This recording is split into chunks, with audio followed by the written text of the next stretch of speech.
Hello and welcome to episode 4 of the Rush Hour podcast. I am Harrison Werner, here with my co-host Dr. Rush. Today we have two special guests, Miss Terman and Arjun Rao, joining us. They will introduce themselves shortly, but let's further ado, let's rush into it. All right, Harrison. I know it's hard. Yep. But we gotta look back at the Super Bowl, and Yeah. I know you were there.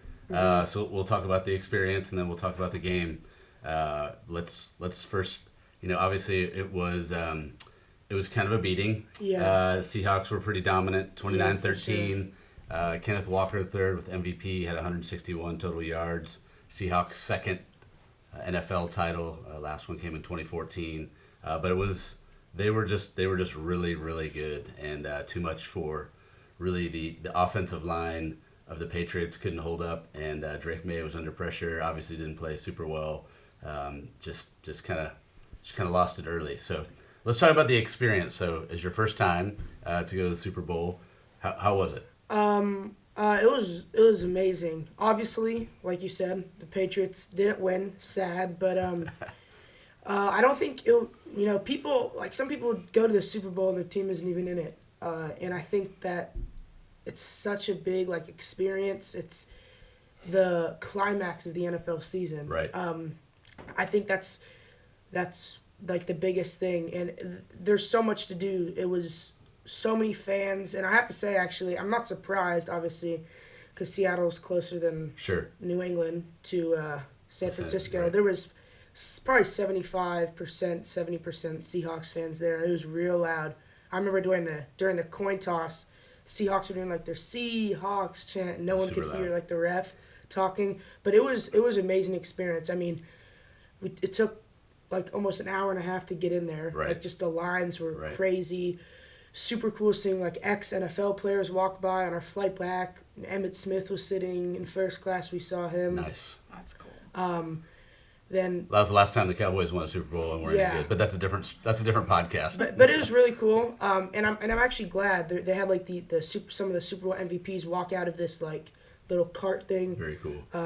Your guy Jalen Hurts walked out, but everything what happened with Tom Brady before the Super Bowl, he walked out, and all the Patriots fans were cheering, which I'm glad they're not as mad, because he didn't really want the Patriots to win or didn't have anyone in the fight. But moving on to the game, I honestly think it's a two-score game, technically. Right. It's technically a two-score game, but it was just too dominant. I mean, the offensive line played absolutely terrible. I've never seen a worse offensive line.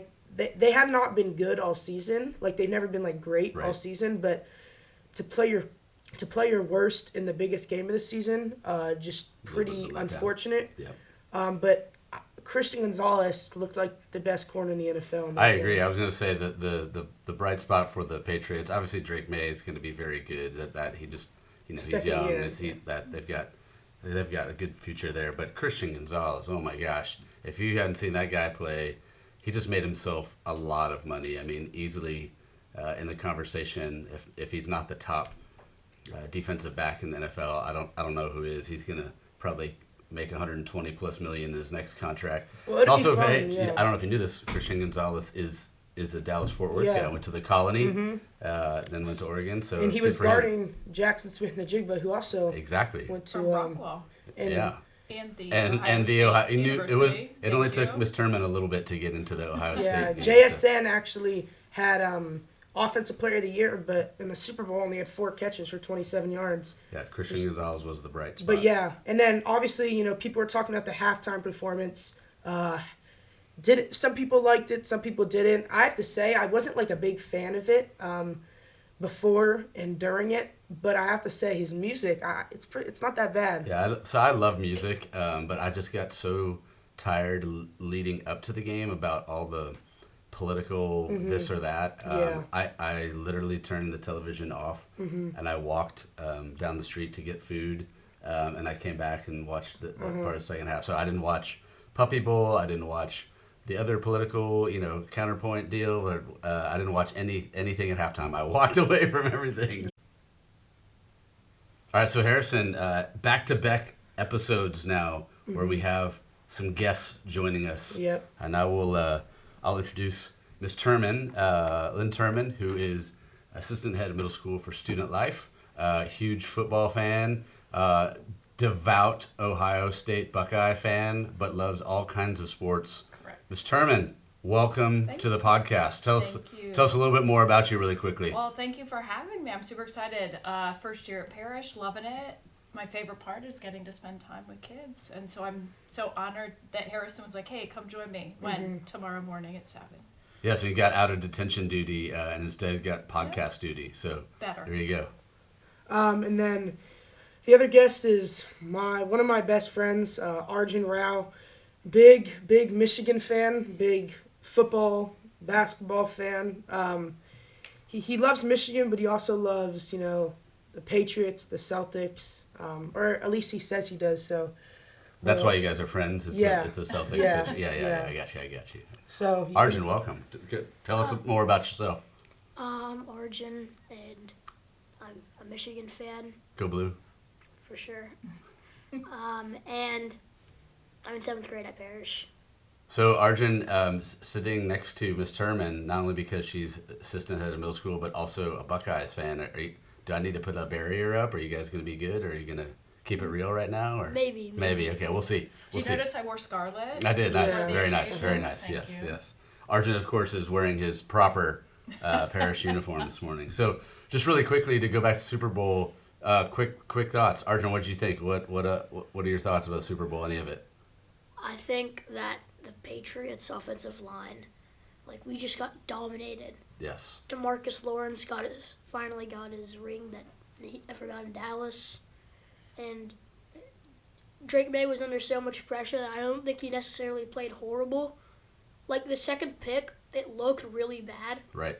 But in reality, it really wasn't. Yeah, he's got all kinds of dudes over. Because he threw it flat-footed, and Diggs was actually making a post and was open.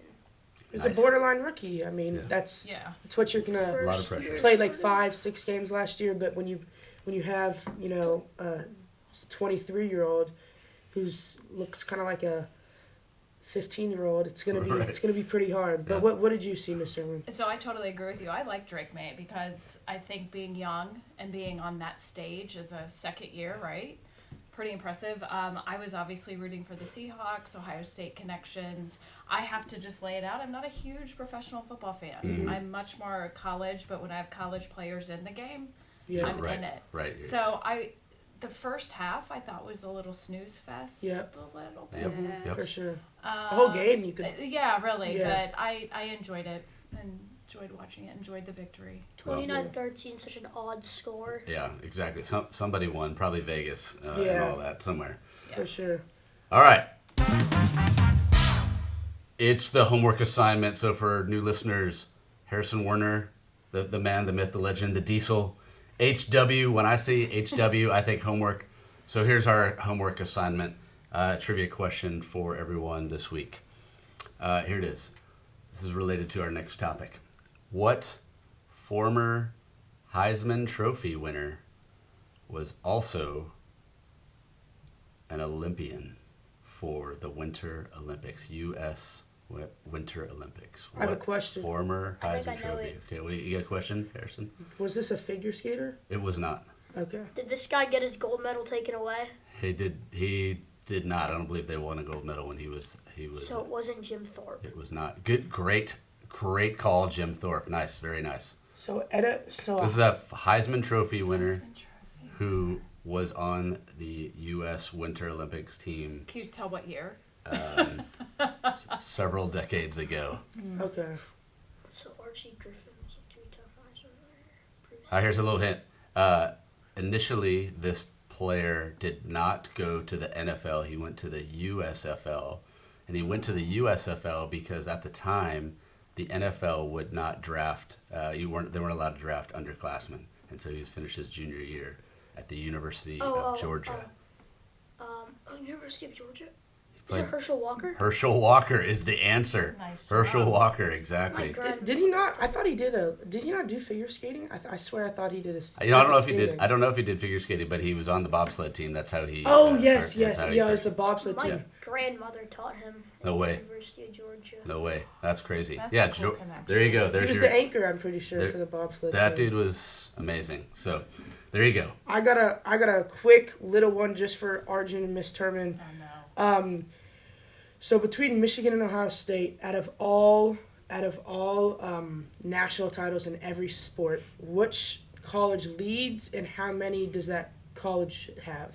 Okay, so Out of all. Out of all national titles, like in all sports. I only know football and basketball, but it's a little on hockey and wrestling. I would say gymnastics. Michigan always dominates in gymnastics. We do. Yep.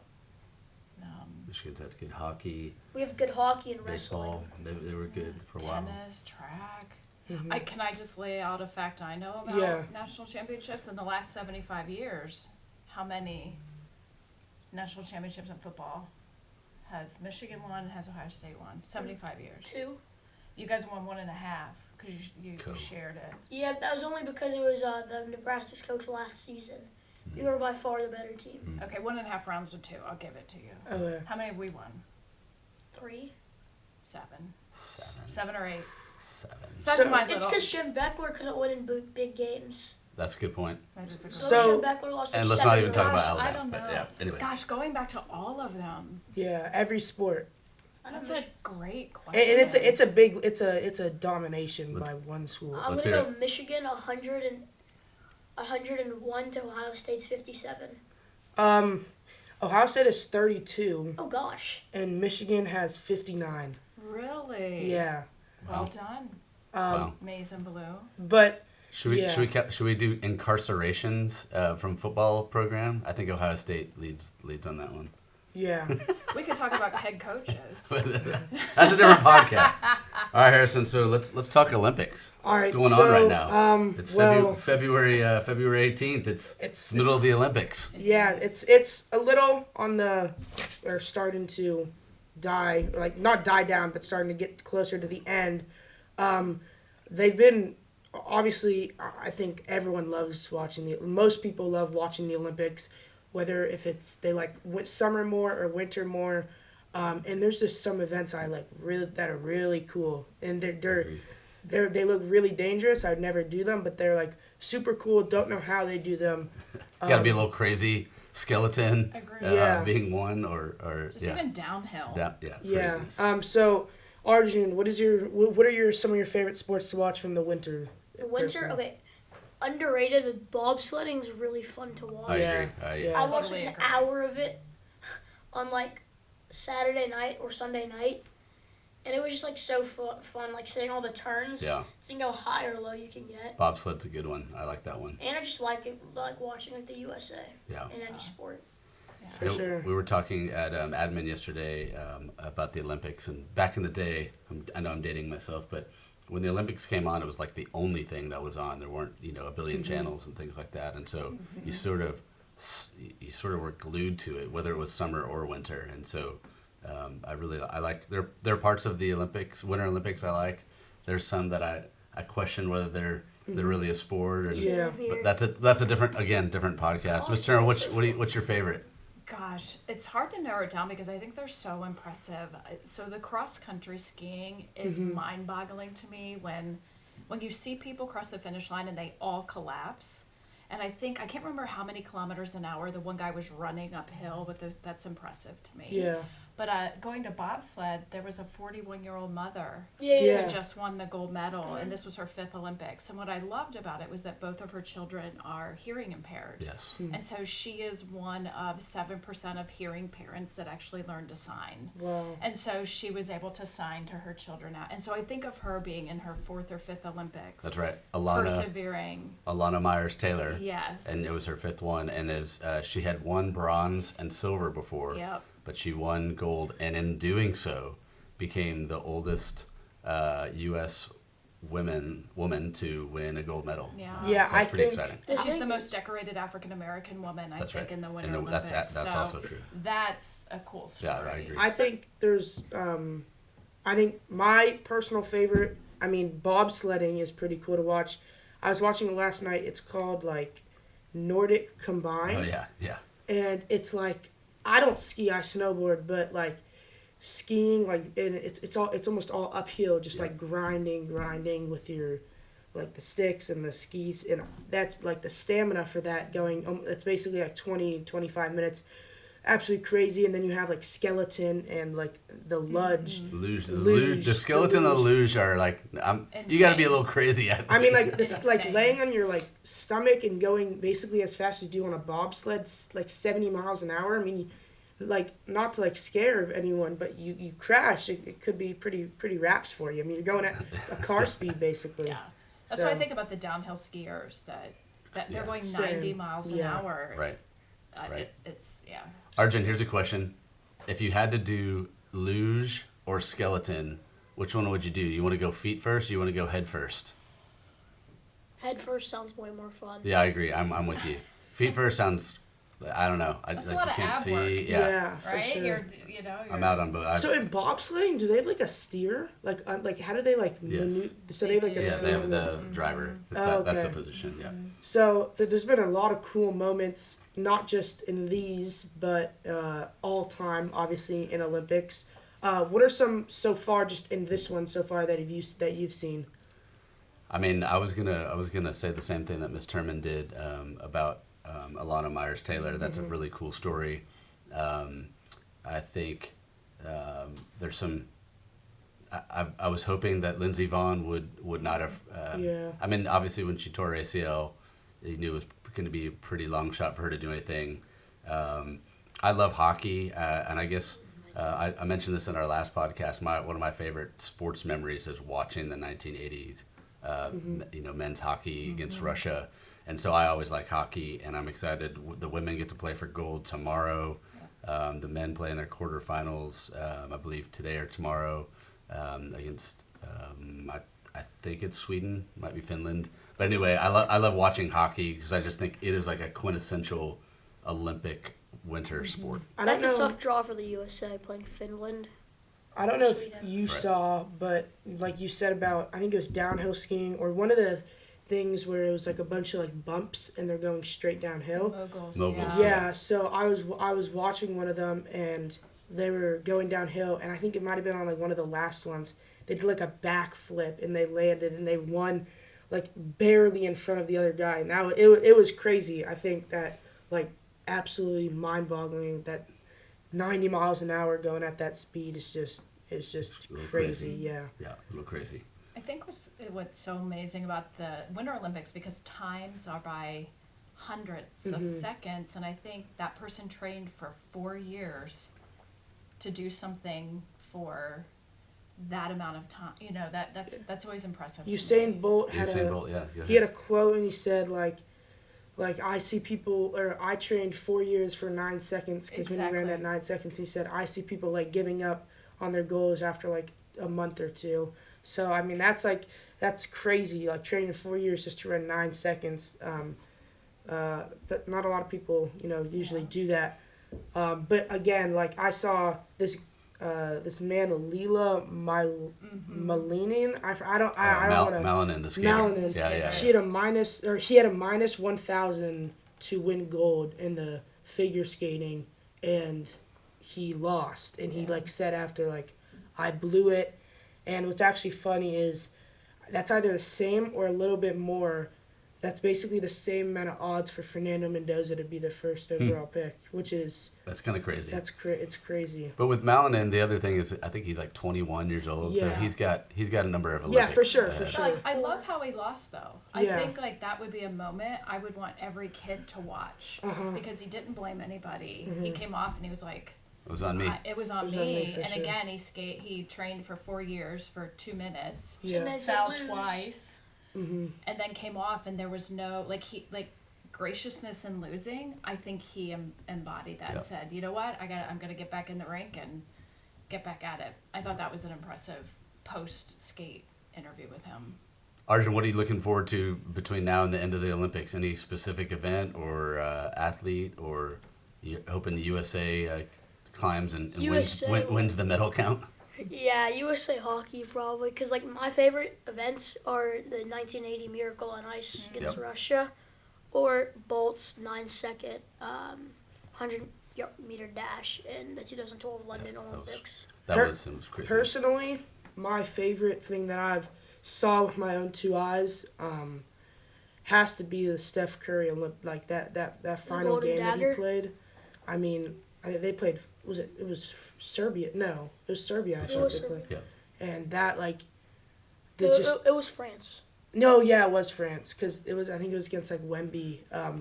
I think Pau like Gasol, maybe. hit Nicholas like the Batum. shots that he hit and how the coach obviously was his coach Steve Kerr, but said like he said like this play like called ear tug. There's like a Netflix series on I think it's called like Court of Gold or something, and it's about their whole Olympic run. And it was a play called ear tug, and it was basically give Steph Curry the ball and let him go to work, and they did just that. I think they were down like 13 at the start of the fourth quarter, and there's that final shot that he hit, fading basically over two defenders. I think it was the Sweden announcers called him the devil, and then it was crazy. I mean, absolutely ridiculous, and to see with your own two eyes, it's crazy. I love seeing crazy moments with your own two eyes than having to see them like through a Highlight reel. sports highlight or something. It's just the Right. natural reaction gets so much off. I do love the Olympics just because of the team, the country concept, and it's fun to watch. So much Country- more loyal. More exactly, especially So countries much that have like passion. 3-4 single digit athletes that represent an entire country. You kind of root for those Underdogs. individuals teams, right? Underdogs, Jamaica bobsled team, like those kinds of stories are really fun about the Olympics. So I don't know if you guys know the current medal count, but U.S. is in third for total medals, and for golds. So are you guys surprised by that, or do you think the U.S. is going to catch up, or what do you think? I'm surprised. I thought we would be number one. Because Norway has 15, and Italy's second with 9, and U.S. is third with 6 golds. See, We should catch I'm up. actually not surprised because I think about all of those countries that have proximity to the Alps and to the Dolomites, and like they grow up there, Yeah. Right. and that's And their I'm not world. surprised. I would think a Scandinavian country, so I'm not surprised. Nordic Norway. I'm combined and surprised- biathlon and all those other things, they just dominate. Surprised Italy's up there though. Well, it's early. It's halfway. How many like bobsledding arenas do you really like see like in the U.S.? I mean, Valid. it's just I think the U.S. is so much more dominant in the Summer Olympics. Yeah, that. And I personally like the Summer Olympics more. I mean, you have track, basketball. I mean, there's just so many different things. I'm not saying there's not a lot of stuff in the winter because there is, but it's obviously more fun when you see your team, when you see your country, winning a little more. But I think it's actually good for another country to. I think it's good for another country, to be ahead. Like you said, I think they live in those conditions, so that's nothing unexpected for them. So yeah. All right, so here's an instant reaction question. I'm going to name a sport. I'm going to say love it or hate it. You don't get to say anything in the middle, right? Love it or hate it. Winter sport. Ready? Curling. Harrison, what do you got? Love it. Love it. Arjun? Hate it. Hate it. Ms. Love Terman? it. Love it. Yeah, I'm with Arjun. I don't love it. It's just kind of. It's fun to see them like yell and like. It's kind of fun, but to me it's like an advisory game that Mr. Anderson Yeah. might play. It's Yeah. like get into the G-Pack and we're gonna get the brooms out and the golf balls and see if we can. I think it's but it's such a challenge. Like it's There's a such real. strategy. It's all strategy, and it's hard. Like I think people look at these sports and like, okay, they're easy. You're on like a 10-foot thing of ice, and you just have to. But you have to, they have like codes if they want to go to left or right, and they have like a scrub, which I think it's crazy though. I would not say any of the events are easy, but I Yeah. think the question is does it take athleticism? Does it take strategy? Is it a combination? Why is chess not a sport in the Olympics one way or the other? Because that's strategy. It for just brings sure. up a lot of questions about what Where merits. shuffleboard fit in. Because there's so many sports that are more, body or athletic Right, dominated than great fitness, than right? all the great. things. I mean, you could be you could be Usain Bolt and be the fastest person, but you could be terrible at curling because Right. you don't know the strategy Right. or something like that. I mean, of course, everyone can push the curling, but to like have the strategy. So I think it's basically all strategy for sure. All right, another question. Longest Winter Olympic sport, the one that's been in the most Olympics. What do you got? Let's go backwards, Ms. Terman. What do you got? The longest. Is it something to do with downhill skiing? That's your guess. Downhill skiing. Okay, Arjun, what do you got? I learned this yesterday, by the way. What's something that's just been around forever? Probably some old game. Like someone, is it like curling? Okay. I'm gonna say curling too. It's figure skating. Oh really? Oh, Yeah, that it's makes figure sense. skating. And last one, I learned this yesterday. Only country to host the Summer and Winter Olympics in the same year. Whoop. So this must have been a long time ago. It was. It was more than 100 years ago. Has this country hosted again? Yes, many times. Paris? France is the answer. France is the answer. Yeah, France. It was 1924. So And I think it was around World's Fair, that kind of concept. quickly So- quickly before you go, I want to say one more thing I forgot to say. Like how dominant, arguably the most dominant sports, because swimming's a sport. I think Michael Phelps, like absolutely ridiculous, 28 medals with 23 golds, shattering like almost every But, like, record. He was genetically like perfect for swimming. No, I know. I'm just saying. I think swimming is another like such a hard like the stamina to go Right. Yeah. up and down and having the perfect form at the same time. It's Triathlons. absolutely crazy. I think And that's it so wasn't impressive. just a one. Like he was in multiple kinds Yeah. of events, right? It Yeah. wasn't just freestyle, Yeah, right? Yeah. So Yeah. he He absolutely. has a good story too about school. Yeah. Like how hard school was for Yeah, him. for sure. I'm gonna plug gymnastics though. Like, Yeah. you throw yourself on a 4-inch piece of wood. I think there's like a thing called like the Iron Cross or something, Yeah. and like you have to like And men's go on the rings. hoops. Yeah, Rings, those- pommel horse, Those are all that's the hard. yeah, uneven bars. I want no piece of any of those. I would like to watch. I wouldn't like to do it though. Yeah, same.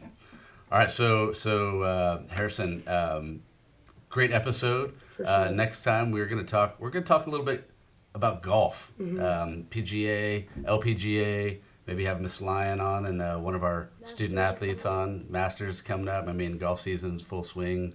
Haha. No pun And intended. so excited about that. And Arjun and Miss Terman, thank you for giving up Thank time you this so much morning. for having Yeah, us. Really- thank really you. enjoyed this having was you on. great. Harrison, Really thank fun. you so No much. problem. Thank you guys so Dr. Rush, much. thank All right, we'll see you next time.